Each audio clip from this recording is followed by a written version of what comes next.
تو یہ جو آج میں ویڈیو بنا رہا ہوں، یہ کچھ چیزیں ہیں اس کے اندر جو میں آپ کے ساتھ بار بار شیئر کر رہا ہوں. آپ دیکھ رہے ہیں جنماز کے اوپر، آپ دیکھ رہے ہیں کہ مختلف قسم کے شکلیں بنے ہوئے ہیں.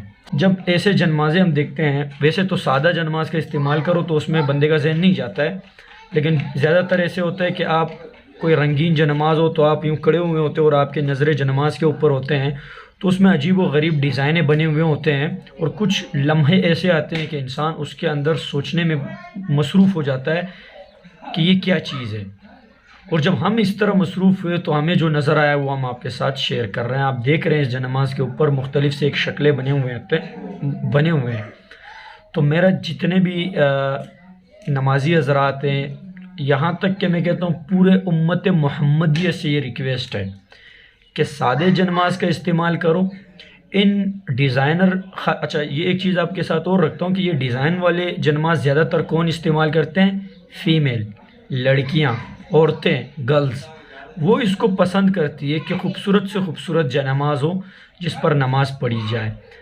بوائز کے لیے مسجدوں میں بھی یہ چیز ہمیں نظر آتا ہے کہ آج کل ڈیزائنر جنماز کو بھی پسند کیا جاتا ہے. جیسے کہ آپ یہ دیکھ رہے ہیں یہاں پر، یہ آپ کو نظر آ رہا ہوگا، لیکن یہ گلاب بنا ہوا ہے، اور وہاں جنماز کے اوپر اگر ہم دیکھتے ہیں تو وہ گلاب نہیں بلکہ کچھ اور ہی نظر آ رہا ہے. میں نے اس کے اوپر ایک ویڈیو بھی دیکھی تھی، کسی بندے نے بنائی تھی، لیکن وہ ویڈیو اس بندے کی تھی، جنمازیں بھی ان کے تھے. یہاں پر جس جنماز کو میں ٹارگیٹ آپ کے ساتھ بار بار شیئر کروں، یہ اپنا ذاتی ہے، یہ کسی کا نہیں ہے. اور اگر ہم اس پر خاموشی اختیار کریں گے تو تمام مسلمان خوبصورت سے اور ایسے ڈیزائنر جنمازوں کو پسند کرنے میں اتریں گے اور اس کے اوپر نماز پڑھیں گے. تو اس کے اوپر کچھ شکلیں ہیں جس سے ہمیں دور رہنا ہمارا فرض ہے.